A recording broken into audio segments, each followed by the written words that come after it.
भाषी news channel, सच है तो बोलेगा।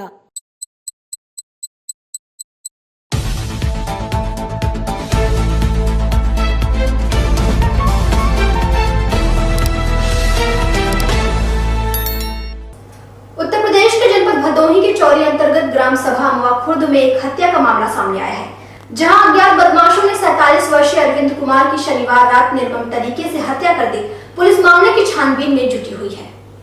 अमवा खुर्द ग्राम सभा में घटित इस घटना के विषय में जानकारी देते हुए परिजन बताते हैं कि अरविंद कुमार को किसी का फोन आया था। फोन पर दोनों लोग आपस में गाली गलौज कर रहे थे, जिसके बाद वह घर से बाहर चले गए। काफी देर तक न लौटने पर परिजनों ने उनकी तलाश शुरू कर दी और इसकी सूचना स्थानीय पुलिस को दी।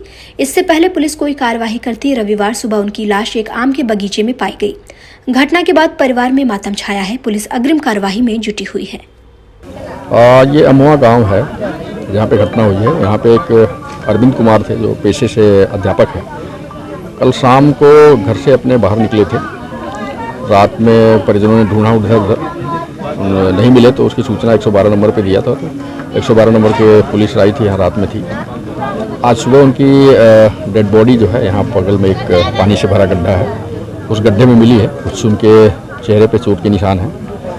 सर, क्या प्रतीत हो रहा है? परिजनों ने अभी तहरीर दे रहे हैं। तहरीर देखने में मुकदमा लिख के कार्रवाई की जाएगी। पोस्टमार्टम के लिए डेड बॉडी भेजी जा रही है। पोस्टमार्टम रिपोर्ट आ जाए, तहरीर आ जाए, उसके बाद अग्रेतर कार्रवाई हम लोग कर रहे हैं। सर, अभी सूत्रों से पता चला कि सर एक मोबाइल से धमकी मिली थी, बातचीत हो रहा था। वो अभी मोबाइल बरामद हुआ कि नहीं सर? वो अभी जांच का विषय है। वो हम भी जितना आप सुन रहे हैं वो सुनने की बातें हैं। तो अभी जो है जांच का है, जांच से पता चलेगा उसके बाद क्या क्या है।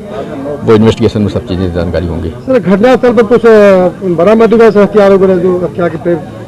नहीं, अभी ऐसा कुछ नहीं है। नेपाल के प्रधानमंत्री शेर बहादुर देउबा अपने दल के साथ वाराणसी पहुंचे। दिल्ली से विशेष विमान से बाबतपुर एयरपोर्ट पर पहुंचे नेपाल के पीएम का सीएम योगी आदित्यनाथ ने भव्य स्वागत किया। एयरपोर्ट से शहर की ओर जाने के दौरान नेपाल के प्रधानमंत्री का जगह जगह स्वागत अभिनंदन किया गया। नेपाल के प्रधानमंत्री वाराणसी दौरे पर हैं। प्रधानमंत्री शेर बहादुर देउबा अपने इस दौरे में बाबा काल भैरव मंदिर, काशी विश्वनाथ धाम व नेपाली मंदिर में दर्शन पूजन करने पहुंचे। इस दौरान बाबतपुर एयरपोर्ट से नेपाली मंदिर तक जगह जगह दोनों देशों के बच्चों ने हाथ में झंडा लेकर पीएम का स्वागत किया। इस दौरान प्रधानमंत्री शेर बहादुर देउबा ने जिन जिन मंदिरों का दौरा किया उन्हें फूल मालाओं से भव्य तरीके से सजाया गया। साथ ही इस दौरान शहर के विभिन्न चौराहों पर लोक नृत्य का भी आयोजन किया गया। इस दौरान पीएम ने साम्राज्येश्वर पशुपतिनाथ महादेव मंदिर पहुंचकर वृद्धाश्रम के जीर्णोद्धार कार्य का शिलान्यास किया। इस दौरान उन्होंने नदेसर स्थित एक होटल में सीएम योगी संग नेपाल और उत्तर प्रदेश के विकास हेतु विभिन्न मुद्दों पर चर्चा भी की। और मजबूती मिलेगी और बल मिलेगा। नेपाल हमारा पहले से छोटा भाई के रूप में रहा है। नेपाल की संस्कृति और भारत की संस्कृति प्रायः एक है और यहाँ के प्रधानमंत्री ने बाबा विश्वनाथ और पशुपतिनाथ का दर्शन करके ये बोध करा दिया है कि आज भी हम आपके साथ हैं।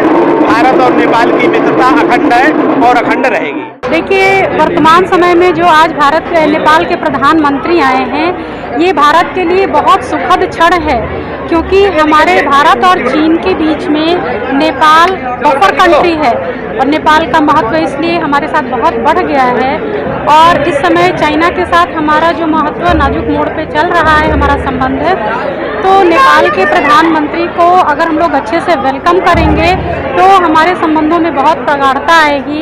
इसको देखते हुए हम लोगों ने उनके वेलकम की बहुत अच्छी व्यवस्था किया था। उत्तर प्रदेश सरकार प्रदेश में कितना भी कानून व्यवस्था को दुरुस्त करने की बात करती हो, परंतु आए दिन ऐसी घटनाएं घटित होती रहती हैं जिससे उनके दावों की पोल खुल जा रही है। नया मामला जनपद गाजीपुर का है, जहां गेहूं के खेत में युवक का शव मिलने से सनसनी फैल गई। मृतक के शरीर पर चोट के निशान पाए गए हैं। हत्या की आशंका जताई जा रही है। शनिवार की रात कोतवाली थाना क्षेत्र के अंतर्गत विंदवालिया गांव के गेहूं के खेत में एक व्यक्ति का शव मिलने से गांव में सनसनी फैल गई। बताया जा रहा है कि विंदवालिया निवासी 38 वर्षीय दीपक किसी का फोन आने के बाद शाम को घर से बाहर गया था और कुछ घंटों बाद ही खेत में उसके शव मिलने की सूचना मिलते ही परिजनों में कोहराम मच गया। शव पर चोट के निशान पाए गए हैं। घटना की जानकारी होते ही कोतवाली पुलिस व क्षेत्राधिकारी ओजस्वी चावला मौके पर पहुंचकर शव को कब्जे में ले लिया। शव मिलने की सूचना पर पुलिस अधीक्षक रामबदन सिंह ने घटनास्थल का निरीक्षण किया। उन्होंने घटनास्थल पर मौजूद पीड़ित परिवार के सदस्यों से घटना के संबंध में जानकारी ली और आगे की कार्यवाही हेतु संबंधित अधिकारियों को निर्देशित किया। टीजीटी पीजीटी 2021 से संबंधित संबंधित नियुक्ति को लेकर छात्रा लकी उपाध्याय मुख्यमंत्री योगी आदित्यनाथ से मिलने के लिए सर्किट हाउस पहुंची। हालांकि प्रोटोकॉल के चलते उन्हें सीएम योगी आदित्यनाथ से मिलने नहीं दिया गया, परंतु उन्होंने अधिकारियों को अपना ज्ञापन सौंपा है। सीएम योगी से मिलने सर्किट हाउस पहुंची लकी उपाध्याय ने बताया कि हम टीजीटी पीजीटी 2021 से संबंधित छात्र हैं और इस समय बेरोजगार हैं। उनका कहना है कि माध्यमिक शिक्षा विभाग के नियम के अनुसार नियुक्ति के लिए इंतजार कर रहे विद्यार्थियों का चयन DIOS के माध्यम से होता है, जो प्रक्रिया काफी जटिल है और विद्यार्थियों को कई जिलों में चक्कर लगाना पड़ता है। इसलिए हम चाहते हैं कि इस वेटिंग लिस्ट को विद्यार्थियों के हित में शिक्षा निदेशालय के माध्यम से काउंसलिंग कर पूर्ण कराया जाए, जिसको लेकर उन्होंने ACP रैंक के अधिकारी को अपना ज्ञापन सौंपा है।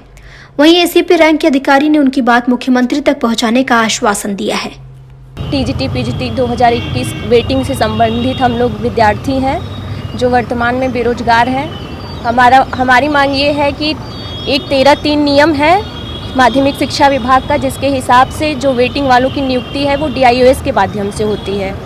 लेकिन हम लोग चाहते हैं कि DIOS के माध्यम से ना होकर ये वेटिंग जो है वो शिक्षा निदेशालय के माध्यम से संपन्न हो, काउंसलिंग हो जाए, क्योंकि 2013 में जो टीजीटी पीजीटी का वेटिंग लिस्ट था वो इसी तरह क्लियर हुआ था काउंसलिंग के माध्यम से। और अभी हम लोग यही चाहते हैं कि 2021 जो टीजीटी पीजीटी है और 2016 जो वेटिंग है वो भी काउंसलिंग के माध्यम से हो, ताकि हम विद्यार्थियों को आसानी हो। वेटिंग में अभी वर्तमान प्रक्रिया ये है कि अगर बाई चांस 20 जिलों में सीटें खाली हैं तो हम लोगों को 20 जिले की जो है वो परिक्रमा लगानी पड़ती है, DIOS के यहाँ दौड़ना होता है। और ये प्रक्रिया महिला विद्यार्थियों के लिए खास तौर से बहुत ही ज़्यादा पीड़ादायी है। तो हम लोग यही चाहते हैं कि काउंसलिंग के माध्यम से हो, ताकि एक ही दिन एक जगह बुला करके सीटों का ब्यौरा इकट्ठा करके शिक्षा निदेशालय जो है वो हम लोगों की काउंसलिंग करवा दे। आज हम लोग आए हैं मुख्यमंत्री जी से, माननीय मुख्यमंत्री जी से भेंट करने, पर आपका जो ज्ञापन है, हमारा ज्ञापन लिया। हाँ, उन्होंने ज्ञापन लिया, वहाँ तक पहुँचा। हाँ, उन्होंने बहुत ही अच्छे ढंग से हमारे साथ व्यवहार किया और कहा कि आपका जो ज्ञापन है वो माननीय मुख्यमंत्री जी से के पास पहुँचवा देंगे, क्योंकि हम लोग के पास प्रोटोकॉल में हम लोग नहीं हैं, तो उनसे हमारी मुलाकात नहीं हो सकती। मुख्यमंत्री योगी आदित्यनाथ और नेपाल के प्रधानमंत्री शेर बहादुर देउबा के वाराणसी दौरे को लेकर वाराणसी प्रशासन व्यवस्थाओं को दुरुस्त करने में जी जान से जुटा था। इस बीच नेपाल के PM के लिए निर्धारित रूट पर लहुराबीर में सड़क ने भू समाधि ले ली और उत्तर प्रदेश सरकार की सड़कों के विकास को लेकर किए गए दावों की पोल खुल गई। नेपाल के प्रधानमंत्री शेर बहादुर देउबा वाराणसी दौरे पर हैं। अपने इस दौरे में वह काशी विश्वनाथ धाम, बाबा काल भैरव और नेपाली मंदिर समेत विभिन्न मंदिरों का दर्शन कर रहे हैं। इस यात्रा के दौरान उत्तर प्रदेश के मुखिया CM योगी आदित्यनाथ भी उनके साथ हैं। PM के इस दौरे ने उत्तर प्रदेश के सड़कों के विकास की भी पोल खोल दी है। दरअसल जिस मार्ग से नेपाली PM का काफिला रवाना होना था, वहां की सड़क धंस गई। आनन फानन में प्रशासन ने सड़कों पर बुलडोजर चलाकर उसे तुरंत दुरुस्त करने का प्रयास किया।